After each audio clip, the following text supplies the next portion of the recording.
Hey, English learners! Welcome back to the Speak English Flow podcast, where real conversations help you speak English with confidence. I'm Emma. And I'm Mohin. Today's episode is looking directly at both of us, honestly. So, day 17 of our 30 Days to Speak English challenge. And today we're talking about not giving up on yourself too quickly.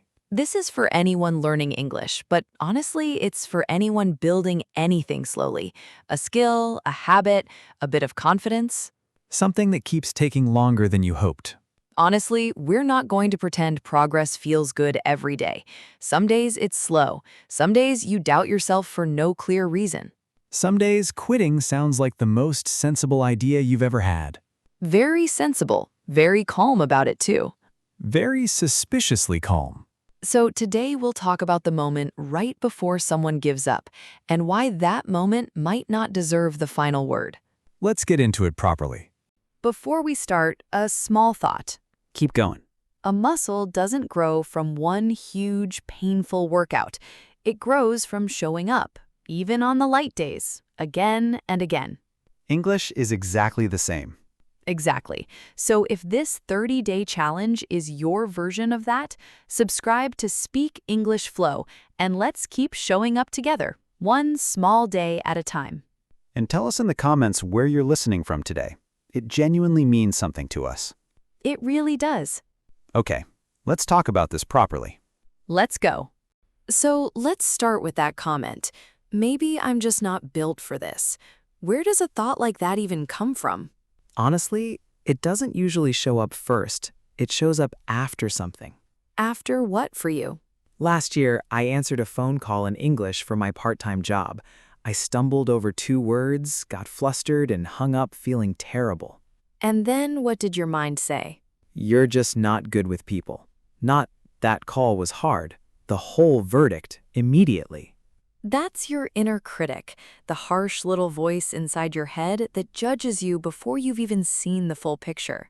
It doesn't even shout. It just sounds so sure of itself. Mine sounds almost polite, actually. Very calm, very reasonable. What does yours say? You clearly weren't ready for that. Said like it's just being helpful. That's the scary part. It sounds like good advice. But it isn't the full story. One stumbled call doesn't prove you're bad with people. It proves the call was new and a little hard. 2 very different sentences. So before you believe your inner critic, just ask, what actually happened?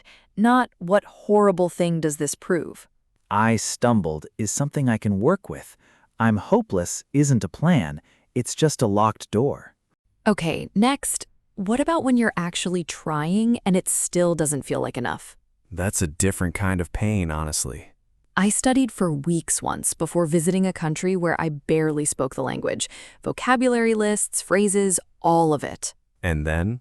A shopkeeper asked me something simple and my mind went completely blank. Not one word came out. That's such a specific kind of awful. It's not just disappointment, it's something heavier. You feel genuinely disheartened, disappointed and low on hope because you did the work and it still didn't show up when you needed it. And just believe in yourself doesn't really fix that feeling. No, the honest truth is simpler. Effort and results don't always arrive on the same day. Annoying, but fair. So on days like that, it helps to cut yourself some slack, to lower your expectations a little instead of demanding everything at once. Like instead of I must speak fluently, it's I'll answer just one question today. Exactly. Smaller but still real movement. So when hope feels tired, shrink the goal, don't throw it away. Okay, but what about an actual setback, like really falling behind? Tell me yours. Before my last exam, I missed almost 2 weeks of English practice completely. It felt like I'd wasted the whole month. And what did you do with that feeling? At first, nothing. I almost quit the routine entirely. It felt pointless to restart. A setback, a problem that slows you down, can definitely shake your confidence, but it doesn't have to be the ending. So what changed? I realized the problem wasn't I'm bad at this. The real issue was my practice time was too rigid, so exam week broke it completely. That's the shift. A setback stops being a punishment and becomes information. Information with terrible manners. Definitely terrible manners, but still useful. So instead of only asking, how do I stay motivated, ask, what did this actually show me? For me, it showed me I needed a lighter backup plan for busy weeks. Exactly. Sometimes people don't need more pressure. They need a better method. Last one. The part that's quieter than a setback, but honestly, just as hard. When nothing seems to change at all? Exactly. For a few months, my speaking just felt stuck. Same level, same small mistakes, no visible progress. That's the worst. At least a bad day gives you something to point at. Right. That flat stretch is called a plateau, a stage where progress seems to pause, even though you're still working. I hate the plateau more than a hard day, honestly. Most people do. In the beginning, everything feels like a reward. New words, first real conversation. Later, the growth gets quieter. Speed, tone, confidence, much harder to notice. So, what do you do on the flat road? You stop asking, am I fluent yet? And start asking smaller questions. Can I follow the main idea faster than before? Can I keep going after a mistake now? Those actually show movement, even on a flat road. And that's really what perseverance means. Not forcing yourself through pain, it's continuing with care and adjusting when something isn't working. So not never change the plan, more like keep the direction, change the method. Exactly that. Commitment with adjustment. That sounds a lot more human than just push harder. Because it is. Time for word tour. Let's slow down today's words. They're a little deeper than usual. 6 good ones. First, inner critic. That's the harsh voice inside your mind that judges you before you've seen the full picture. My inner critic gets loud whenever I make a small mistake. I'm learning not to believe everything my inner critic tells me. Second, disheartened. Disappointed and low on hope because something isn't going the way you wanted. I felt disheartened when my progress felt so slow.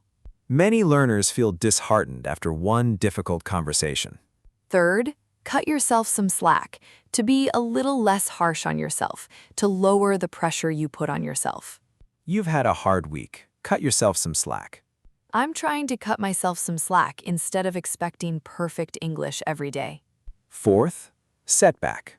A problem or difficulty that slows your progress without necessarily ending it. Missing 2 weeks of practice was a setback, but I can start again. One setback doesn't mean the whole journey is finished. Fifth, plateau. A stage where progress seems to stop even though you're still working hard. I feel like I've hit a plateau in my speaking lately. A plateau is frustrating, but it's a normal part of learning anything long-term. And finally, perseverance. Continuing with something even when it's difficult, with care rather than just force. Learning a language really does take perseverance. Perseverance isn't pushing harder. Sometimes it's just coming back with a smaller plan. 6 words, all worth carrying with you today. Pick the one that feels closest to where you are right now. Now, say it better. Heavy sentences given kinder, more honest words. I'll read the basic one. And I'll offer a better version. I am bad at English. I'm still building my English, and I need more time. Bad closes the door completely. Still building leaves it open. My mind says I can't do it. My inner critic is loud right now, but that doesn't mean it's right. It names the thought without pretending it's the truth. I am not improving. I might be on a plateau, but I'm still growing in ways I can't see yet. More accurate and far less final. I failed again. I hit a setback, but I can adjust and keep going. Failed sounds like an ending. Setback sounds like something you can respond to. I always give up. I've stopped before, but I'm learning how to come back. It's honest about the past without trapping you inside it. This is too hard. This is hard, but it still feels worth it to me. Hard doesn't always mean wrong. Sometimes it just means it matters. It still feels worth it to me. I like that one a lot, honestly. Keep that one close. Quick recap. 1. Before you believe your inner critic, ask what actually happened, not what it proves about you. 2. When effort doesn't match the result, shrink the goal instead of dropping it. 3. A setback is information, not a verdict. And 4. Perseverance isn't forcing harder, it's returning with a better plan. So here's our question for you today. Finish this sentence in the comments. The thing I'm not ready to give up on yet is... It can be English, it can be anything else entirely. And if you'd rather keep your answer private, that's completely okay too. It still counts. That's day 17 of our 30 Days to Speak English Naturally challenge. Thanks for spending these few minutes with us.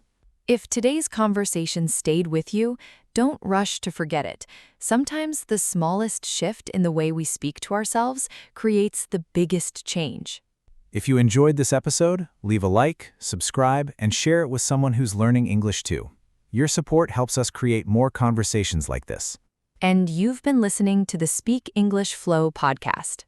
Until next time, keep speaking, keep learning, and keep believing in yourself. Bye for now.